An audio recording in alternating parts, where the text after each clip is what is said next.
Welcome to this perspective. I am Lukunka Mlenga. So today's story is one of the deepest transformation stories you will ever hear.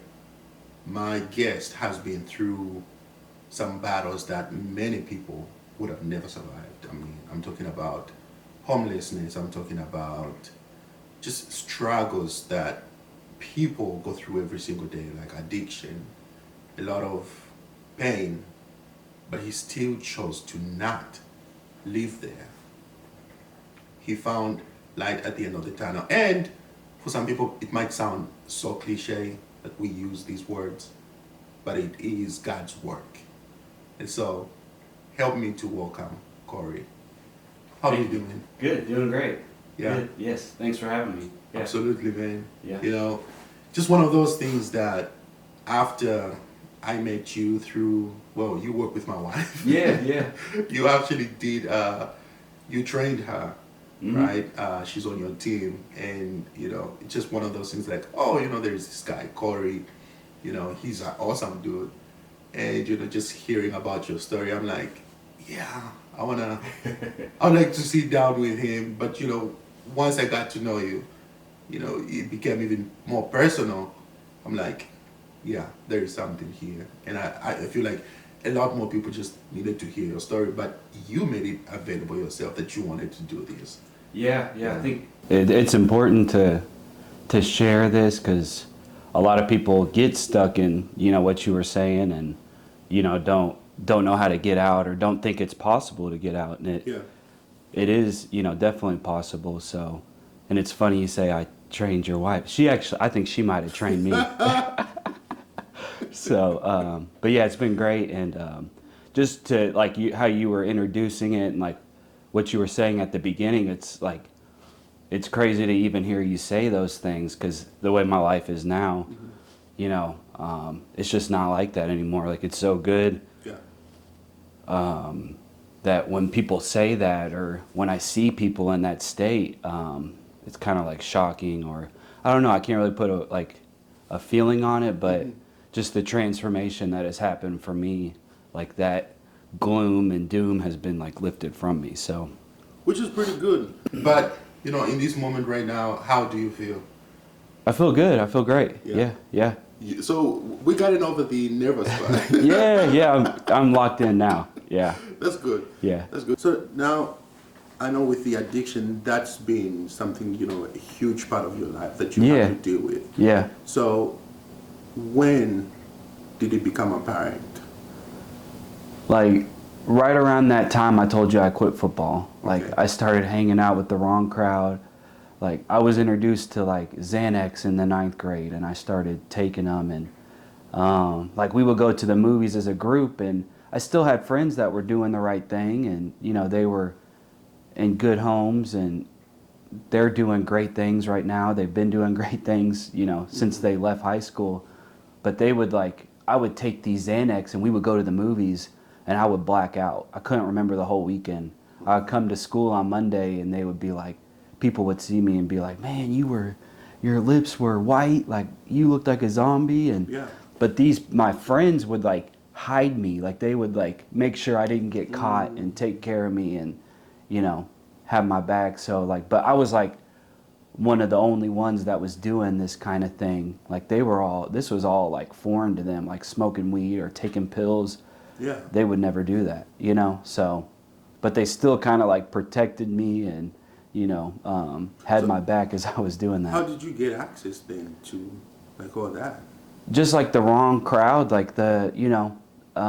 there was kids in my area that were, because it's a nicer area, there's kids that, were athletes and they were, good students, but then there was also kids that they come from broken homes, their parents do pills and drugs, so they would get them.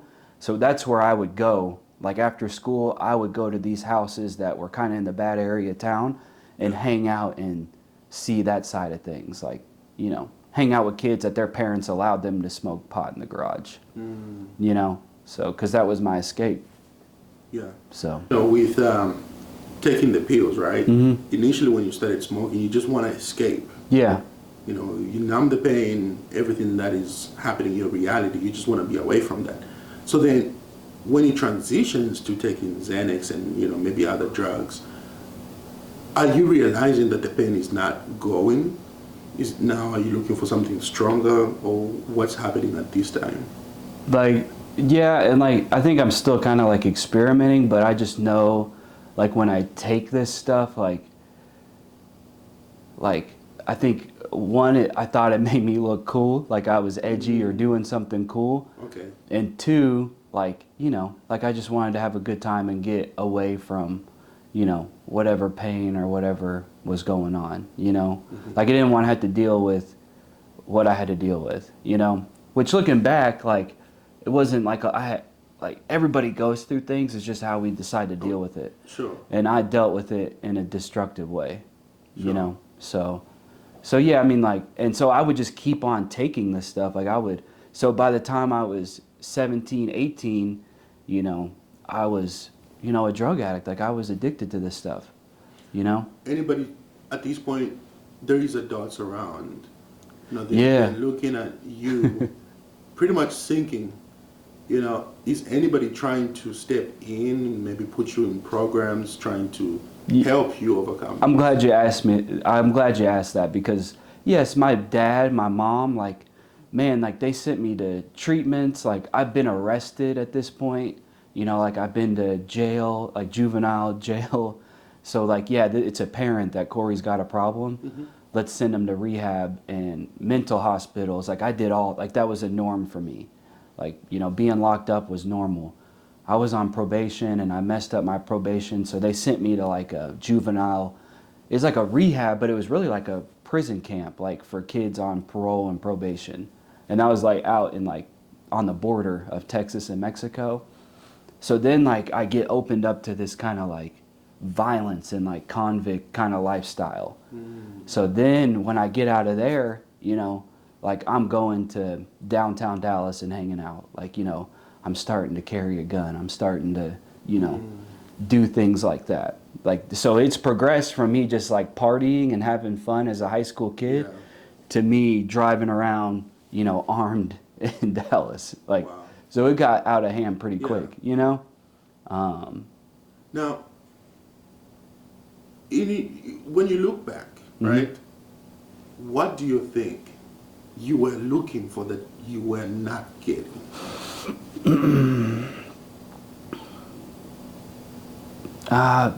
Probably just, like love, support, or, maybe some kind of like something normal because I would see these families function as like normal families and mine just wasn't. I just seen kind of like broken pieces, So I think that's what it was, like, like I said, I think I had like a good like start with sports and, I could have been a lot better at that, but I just got so wrapped up in this like lifestyle that became more important to me. Sure. So And it's sports, it's school. It's kind of like an extension of your life, but yeah, home is more, like a place of comfort, right? So, and which I can see if something is definitely wrong at the house. Yeah. And once you go so far down that rabbit hole, it's like it's hard to turn around, Like Sure. you do so much damage, like relationships with my parents, with my friends, with my, relatives, they're all strained because like I'm doing things that are just like, wow, like, like this is what he's doing. Like my dad is finding these things like guns, counterfeit money, like drugs in his home. Like, what is he doing, And we live in like a nice area, like, they've done the best for me that they could. So I think it's just kind of like shocking, Yeah. So. So, at what point then did you move then from Dallas into Kentucky? Oh, maybe let me rephrase the question. When, at that point, did it become very apparent and just worse off now at this point to where, you're finding yourself like, all right, this is the Cory that everybody looks at, that maybe they are giving up, right? Uh-huh. Like, this is just who Cory is. Yeah, yeah. But then when did you just feel like you gave up on yourself and accepted that this is who I am through these struggles that you're going through? You know, I think it's hard, especially at that age. Like, my brain isn't fully developed, so I'm not thinking clearly. And then you add drugs to that. You know, again, the friend group I had throughout high school, like, you know, they were stealing cars. We were like breaking into people's house, like drug dealers' houses, and you know, running through the house, tying people up, and Going to the drug dealers' holding houses. people Wow. hostage to rob these people. Yeah. So when you start doing stuff like that, things get dangerous. You know, like, so at that point, you know, I owed people money. I had robbed people. I had done so much damage in this area that, you know, I feared I was either going to go to prison or somebody was going to kill me. You know, and I think I just kind of, the stress of all that, and then, you know, at this point I'm doing like IV drug use, like things are getting like crazy. So I told my mom, like, you know, like, hey, like there's got to be something better for me out here. I think they looked at like trying to get me to go to the military. I took like the test and I backed out, and I was like, no, I'm not doing that. You know, like I didn't want nobody telling me how I could live my life. So the idea came up to send me to Ohio with like my uncles. They have like a car dealership up there, and you know, it's like 3 uncles that are like really strong male role models for me. So that was the idea. My uncles were on board, so they shipped me up there. So I left everything I knew out in Dallas. I didn't really have anything out there. I thought I had a lot there, but I didn't have nothing there. So then I come up to Ohio. It's like a small town outside of Columbus. And I start living my life with like my family out there. Like my cousins opened up their arms. They kind of like were good role models for me. So I'm starting to see like they're all my uncles and aunts are all like married and together. So I start seeing like this real, like a real family. And things were going really good. You know, I was getting treatment. I was on like, you know, maintenance medication there, and they gave me a job at the dealership, and you know, I was there through the holidays and got lots of love and support. But I still didn't take care of like that emptiness inside of me. So I lived there for like 4 years, and at one point me and my uncle got into it, and I was like, forget this, like I'm out of here. My mom had moved from Dallas to Kentucky to become a nurse in Somerset, so I moved to Somerset, Kentucky with my mom. So then it's just me and my mom. Just you and your mom? Yeah. So with the treatments that you're getting, did that include therapy as well? To talk about Yeah, experience? yeah, they did like therapy, but like I just want a male influence in my life, you know, like so it was still like kind of, even though he was awful to me and you know put me through a lot of misery and pain, like this is still somebody that I live with and you know like had a big influence on me, you know. Sure. So I'm so sorry. it's okay. You don't have to repeat that. Okay. Part about him. Just I'm so sorry. It stopped recording again? Should I leave that out? It was like so it like stopped right when you said he I gotta figure out what's did going this. on. That's But yeah, crazy. you just have to ask like, oh, did your mom ever did she divorce him? Like what happened there? And then he I don't know what's going on. Think I should leave that part out? had your mom moved on from that? You know, or like is she in a better place? Yeah. Yeah. I don't know. I'll probably just leave it Think out. about, Yeah. If or this, maybe just say like, But yeah, you can just glide like through yeah, it. they Like, yeah, they divorced. divorced. lots of Okay, stuff happened. okay. Yeah. yeah. Okay, so For sure. could you re-ask the question? Okay. Yeah, so at this point, you moved to Kentucky with your mom. Mhm. So she had divorced the guy that she was married to.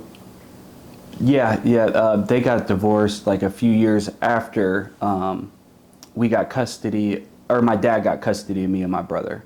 Gotcha. And then he died a few years later on like he was like riding a motorcycle, had a heart attack and died. So, and just even him dying like still had a big impact on me, even though he put me through a lot of trauma and things like that. It was still like a positive, or not a positive, just an influence in my life, Yeah. you know? So now you're in Kentucky, right? You left Ohio where there was something at least positive that was going to go for you. Yeah. Positive influence. So when you moved in with your mom, is this now when you begin to transition into being homeless, and then Yeah. just with the with everything else, I guess. Just, yeah. I mean, same story. Like, I moved to Somerset, Kentucky, and like I remember like the first weekend I was there, I like went to the apartments behind my mom's house and started looking for people to hang out with, like to buy drugs, to hang out. And you know, if you're looking for that stuff, you're gonna find it. I found a friend group out there that was, you know, up to the same things, like, you know, doing drugs, like hanging out, up to no good. And you know, I found like he was like my best friend down there. And you know, me and him, I talk to him now, like we're cool now, but at that time we just weren't good for each other because we were both in this like destructive lifestyle, you know. So I think one time we were driving, and we got in like this huge wreck and had to get life flighted because we were both passed out, you know, high on like air duster, and flipped our car so many times, and almost went over the bridge into the Lake Cumberland lake, and had to get life flighted. So like all this trauma and stuff is just going on, and now instead of it's going on in Dallas, it's going on in Somerset. Yeah, you know, I'm robbing drug dealers. I'm, you know, ripping people off. I'm causing all this damage out there. So yeah, just the same thing I was doing back in Dallas is now being, you know, repeated out there. And my poor mom is just watching all this go on, just helpless, and she loves her son and wants to help me, but I'm out of control, you know? And you're a male child. It's kind of hard, especially from, Yeah, like you know. for my mother to control a son. Yes. Yeah. So yeah, you know, God bless her, because she never left me. She never gave up on me. All the stuff I had done, all the things I stole from her, and the things I did, you know, she never left or gave up on me. So big shout out to her. Absolutely. Now, so with the drugs, it's one thing, but then once you combine it with being on the street, right? Just being on the street, all these different things that you're saying, the dangerous lifestyle, and all these things that you're experiencing. So nothing at this point at all is clicking in your mind, right? And this is just from anybody who's going to be watching, because these are questions that people ask. Yeah. You know, you might see somebody who's homeless, they're holding up a sign, and people's first instinct or first reaction is, oh, there is a homeless shelter out there that you can just go to. You know, oh, there is this program that you might just be put in. People make it seem so easy, right? Like, oh, it's just something that you can just do. Yeah. You know, so from somebody who lived that life, what do you think is the hardest thing that people have to come to terms with who are out there on the street to come about that change? Like, I think like giving up that lifestyle is really hard because there's comfort in that. Like, you got years of trauma that are going on from whatever. Could be worse than my trauma. You know, mine isn't probably as bad as some people's, but they're being comforted by this drug or this vice that they're chasing. So that's their security blanket. They don't want to give that up, you know? And at the time I was going through it, there was no homeless shelter where I was at. There was no place I could check in and get help, you know? So it's like kind of like either you have a decision to like stop doing it and get your life together, or, you know, you just stay homeless. And some places there's no opportunity. So it's like, even if you stop doing it, like, what are you going to go work at? Like, you know, the dollar store, and, you know, if you don't have any family, nowhere to live, are you going to work while you're homeless and go sleep outside while you're trying to grind your way up to get a place to live?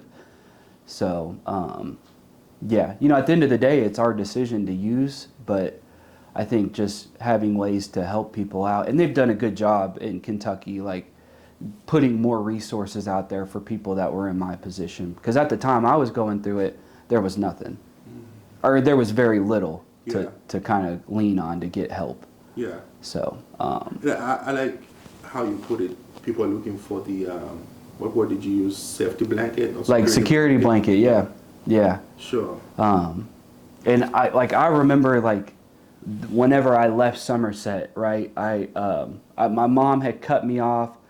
I had made her so nervous that they thought she had Parkinson's, but I think it was just nerves from me using so much. So she had to live with like a friend because she couldn't work or function.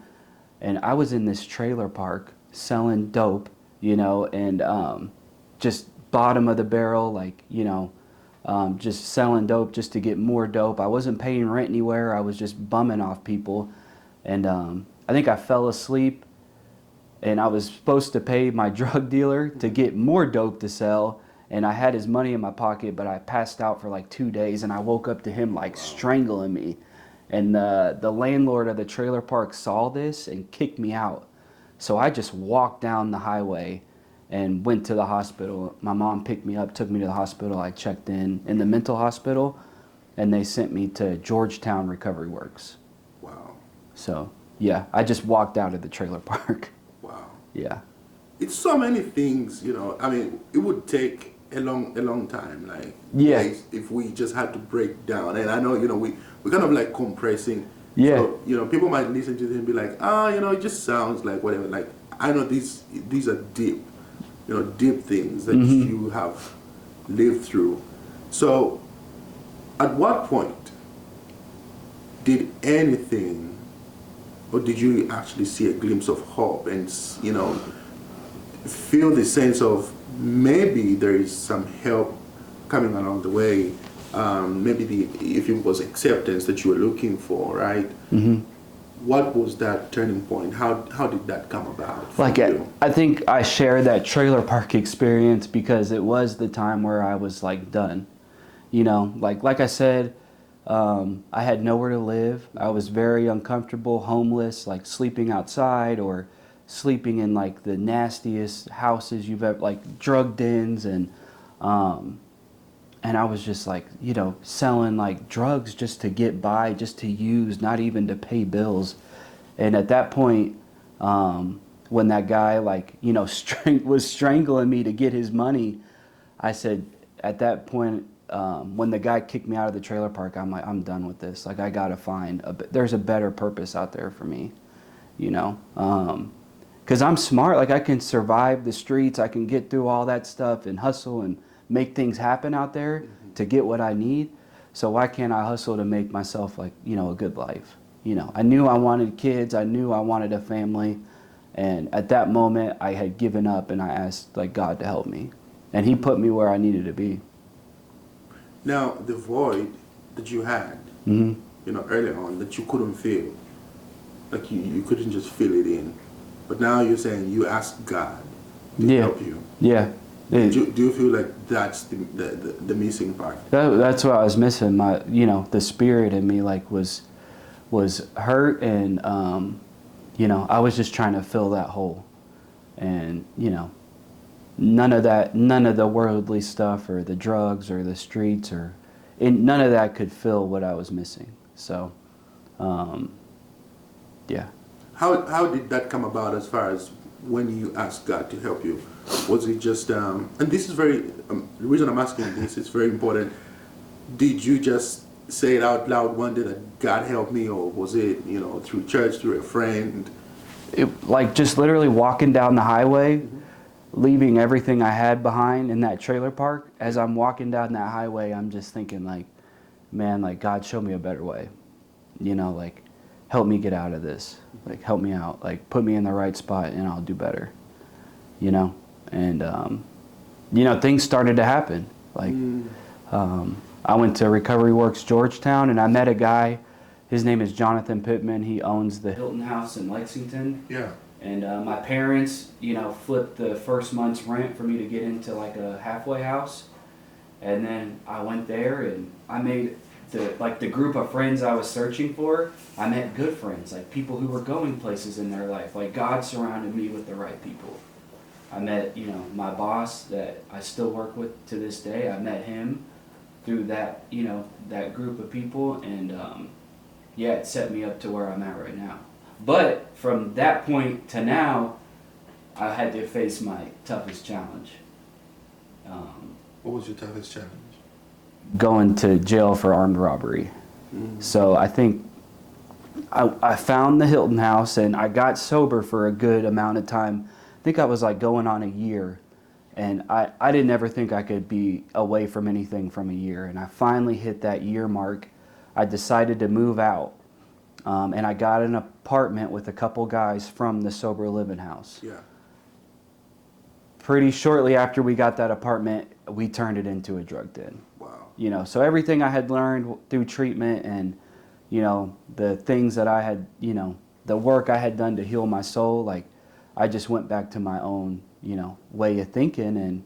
And pretty soon we lost that apartment. I was back homeless again.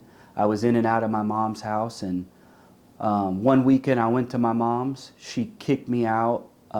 So I drove back up to Lexington because I had to work the next Monday. I went to this girl's house. I was kind of, you know, couch surfing with her at the time. And as I was walking into the apartment, I took a bunch of Xanax and, you know, I was just out of my mind. And I held this guy up walking on campus for his watch. I don't know why I did it, but that's what I did. And I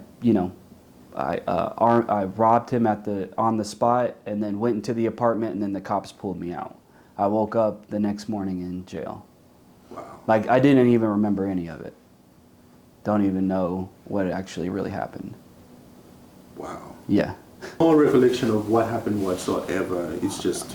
Yeah. I got on the button in Fayette County Detention Center. I was in like a single cell and detox, and I asked what my charges were, and they told me. And I asked the guy next to me, I'm like, what can I get for this? And he looked at me, he was like, oh, dude, that's like a big deal. That's, you know, 10 to 20 years. Wow. Violent offense, that's 85%.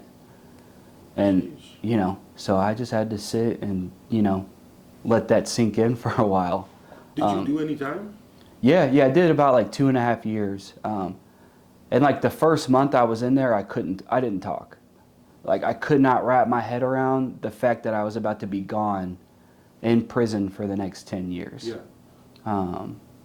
It was like, yeah, I couldn't speak. You know, I remember moving into general population and people were kind of thinking I was like weird because I wasn't talking. And, you know, it took me a little bit to accept like what was really going on, you know. So I didn't have any money, so I got a public defender. He didn't care.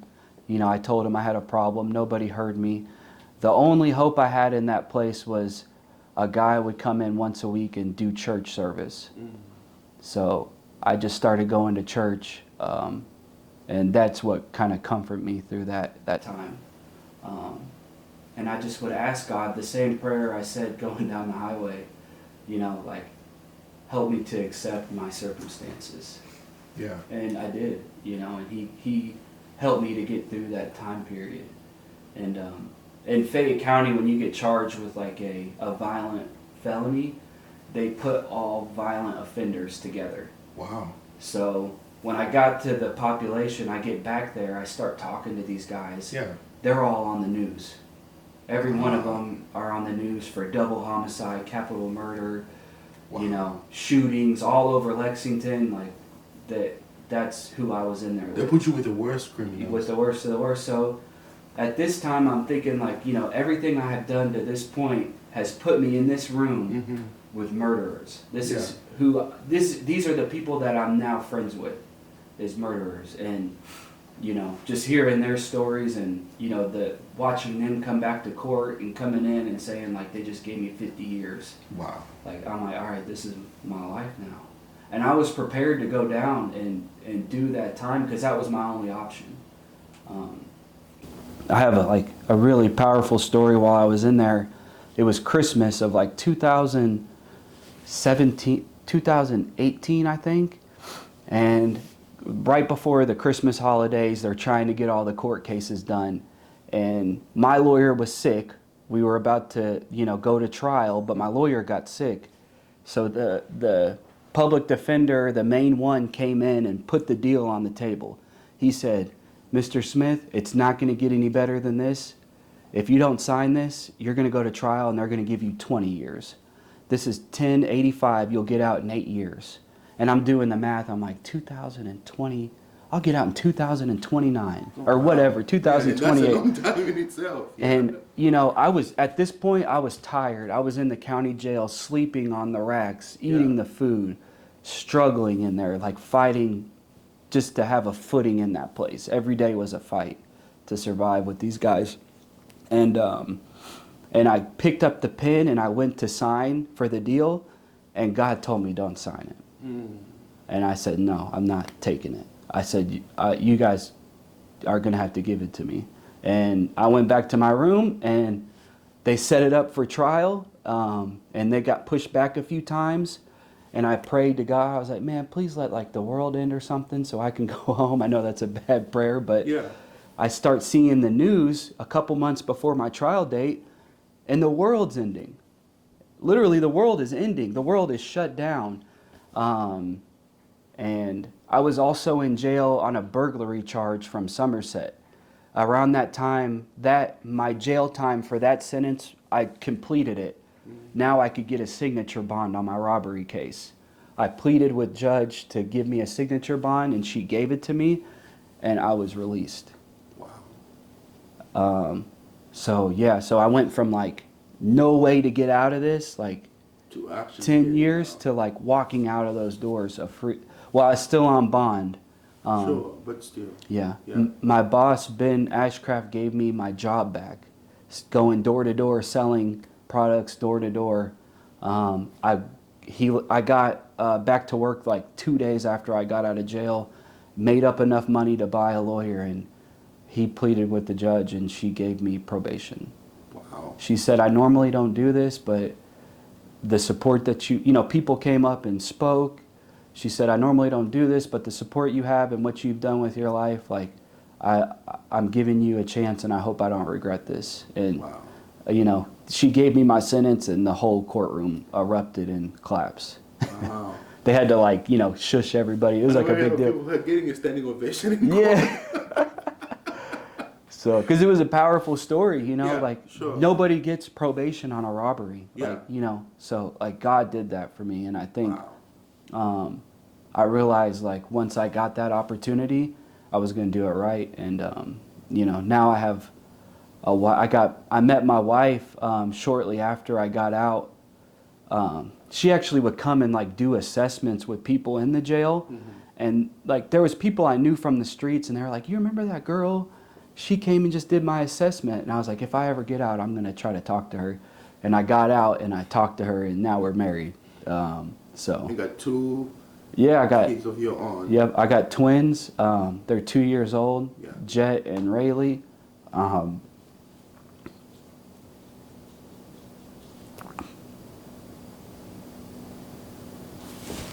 Sorry. No. Okay, and I got 2 stepkids as well, Yeah. Marley and JD. So when I met Marley and JD, before I had my own kids, I just decided that, I was dealt a bad hand with my stepdad, and I decided if I got to be a stepdad, I was going to be a good stepdad. So sometimes I'm a little like strict and a little hard on them, and but it's because I want to see them not end up where I ended up. Mm-hmm. I know where things went wrong for me, so I know if I'm a strong male influence in their life, that they will be successful. So, yeah. That's a beautiful thing in itself, because now I've been around you. Of course, we started off. My wife, you are my wife's boss pretty much, and the stories that I heard from her expressing exactly the type of a person that you are, the environment mm-hmm. that you bring, the things that you stand for, the fact that you are a Christian, pretty much a strong male, you help other people, speaks a lot more about your character and all those things that you have been through, bringing you to this point exactly where you're at. Yeah, yeah. And, it's not so much about, like other people look for validation. Yeah. They want to be celebrated. They want to be accepted so much, and people will chase that. But the fact that you've been through all these things, one thing, I mean, just a testament for myself that I've seen, the things that I've heard my wife say about you, it's the complete opposite of that. But people see you for who you just truly are. And I mean, it's safe to say that to a lot of people, you are a hero, Yeah. Yeah. I hear so many stories about just how you're there for people and helping to transform people's lives. And so, I think God has ways of rewarding people, and, you got emotional just talking about your children, even if you have stepchildren, they're still your children overall. Yeah. You got emotional over that because the impact that you want to leave, on them. And I think God has tremendously blessed you. Oh, 100%. Yeah. And for me to sit here and be able to just sit down and be part of telling that story, it's something that is just not taken for granted. Yes. I'm grateful I got to do this, and I've been wanting to put it out there for a long time, but it's hard to be vulnerable. But I think it's important because my end goal is to help people who don't think they can come out of that, come out of it and become successful, and rise to the level that God has, put them on this earth to be. So, and sometimes that's uncomfortable to push people to that level, but that is my calling. That's what I'm here for. Yeah. So I do it with my kids, and I do it with my peers, and so so that's why I keep pushing, and that's why I get up every day. Absolutely, man. Yeah. Thank you so much, once again for doing this. For sure, yes. I enjoyed it. Yeah. Thank you so much, Cory. Thank you for having me. Yes, I appreciate it. Absolutely. And then, guys, make sure that you subscribe to This Perspective on YouTube and stay tuned for more episodes where we bring the true, real stories that people have experienced, people have lived through time, and it's just amazing what God can do. And so, it's just a pleasure that we had to do this segment. We'll see you guys on the next one.